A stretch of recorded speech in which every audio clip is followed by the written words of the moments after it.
My internet crashed in between the last video and this video, so that was annoying. Can we get to doing this? Yeah, let's do that. Share screen. Boom, boom. Nice. Last unit. Unit 6 is the last unit this year. It's called The Consequences of Industrialization. It's basically all the things that happened because of the Industrial Revolution, which kind of sounds boring, but actually there's a lot of cool stuff in this unit.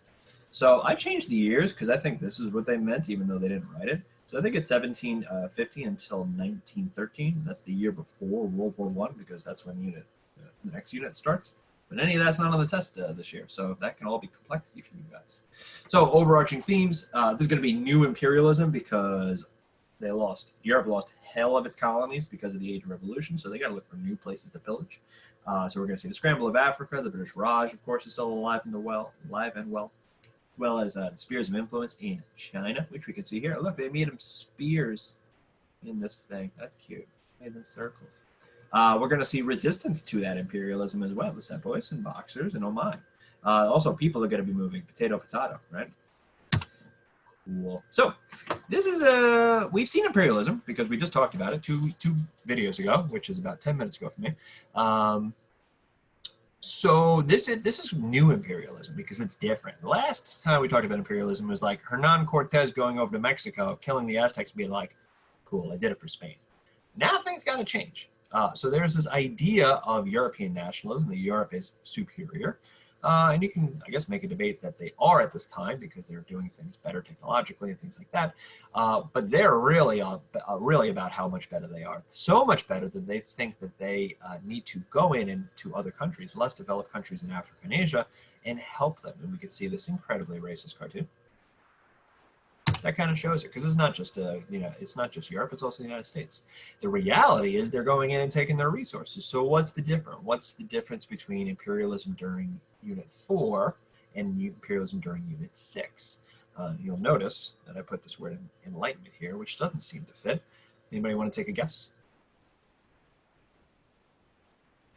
You can't be a champion for consent of the governed and natural rights, and then go in and take over people against their will. So if you convince yourself that you're going in and helping other people, it jives with your Enlightenment philosophy, right? So that's the big difference, is that in Unit 5, in between the two times of imperialism that we've talked about, the Enlightenment happens, and they got to change up their angle. And this pops up again during the Cold War, too, because America is supposed to protect all those countries from tyranny, and then kind of goes in and terrorizes some countries anyway. That's a good connection. Look at that complexity. Write that down. So Otto von Bismarck is still alive and well. He's an old man by this cartoon, and he's an old man in reality. And he hosts a big party. It's called the Berlin Conference. And basically all the big wigs of Europe come together and they decide, let's split up Africa.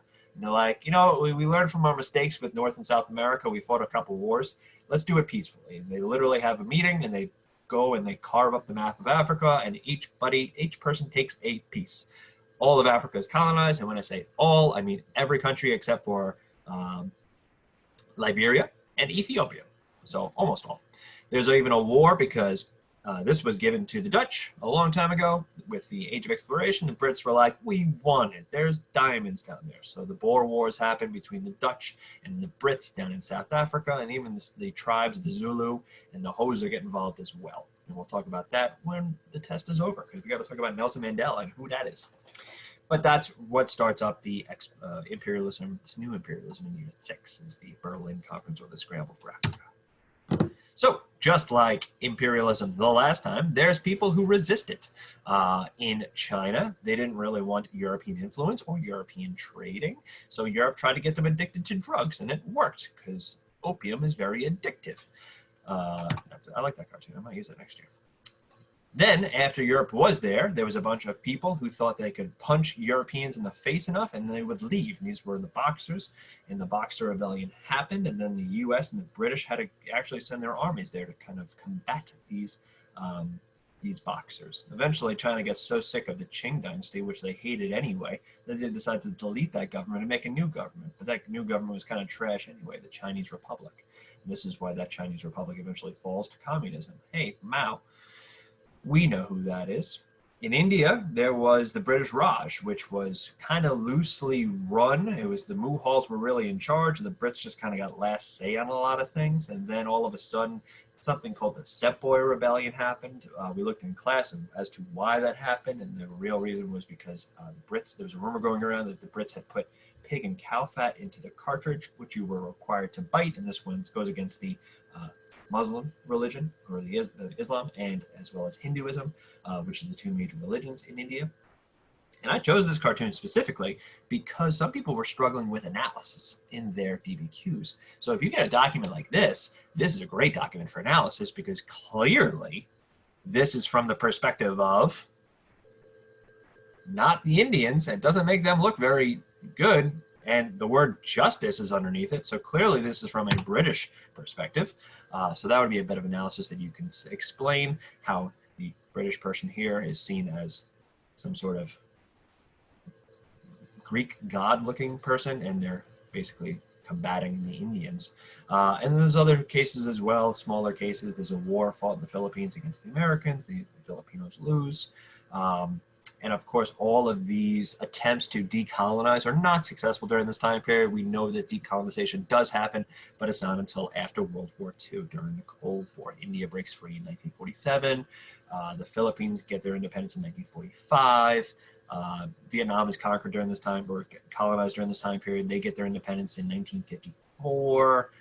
China gets rid of their influence after World War II. 1953, China turns communist. Yeah, 53. And there's a bunch of other examples as well. All the ones in Africa are in the 60s and 70s. So that does not happen. That's a great complexity. Write that down. So there are some benefits to European colonization. One is that they're bringing Western culture, Western philosophy, the idea of natural rights, all that enlightenment stuff, which is generally pretty good, and also modern medicine, modern technology. So there are some advancements made in India, South Africa. Railroads in both of those places are big. This guy Cecil Rhodes is a person who gets involved. But also they start up a couple of companies. One of the big ones is called De Beers, where they take all the African diamonds out of South Africa. The main reason for imperialism, though, is to make that money. So this is a more accurate cartoon of imperialism during this time period. It's just all these countries filling up their grab bags. It's the same story. It's just with a twist this time. So that's a great, something you can explore in a sentence or two in the essay tomorrow, is how imperialism is imperialism, whether you, regardless of what you call it or why you're calling it that. And then, of course, we see neo-imperialism pop up after the World War II, during the Cold War, getting rid of leaders because they don't jive with whatever you want them to say. And there's also going to be people moving around. Last line. Yes, people moving around. Australia. There we go. I've mentioned Australia finally. Australia becomes a jail colony, a penal colony after the American Revolution because Georgia was off limits now. There's a big famine in Ireland that kills many people. I don't know how many. Definitely millions. If you don't know the number on the essay, you can just kind of guess, like say hundreds of thousands. So it's like a good enough number. I think it's millions though. Millions of Irish people die. Many of them leave Ireland because there's no food. A lot of them move to the United States. A lot of people move to the United States and elsewhere in the world. Just transportation is a lot easier. There's opportunities for jobs. They're escaping the unification wars of Italy and Germany. Germans and Italians moved to America as well during this time period. So a lot of people are moving to a lot of different places. The textbook goes into like crazy detail about all these people. There's like Italians in Argentina. Everyone's moving everywhere. And sometimes they're allowed to move there.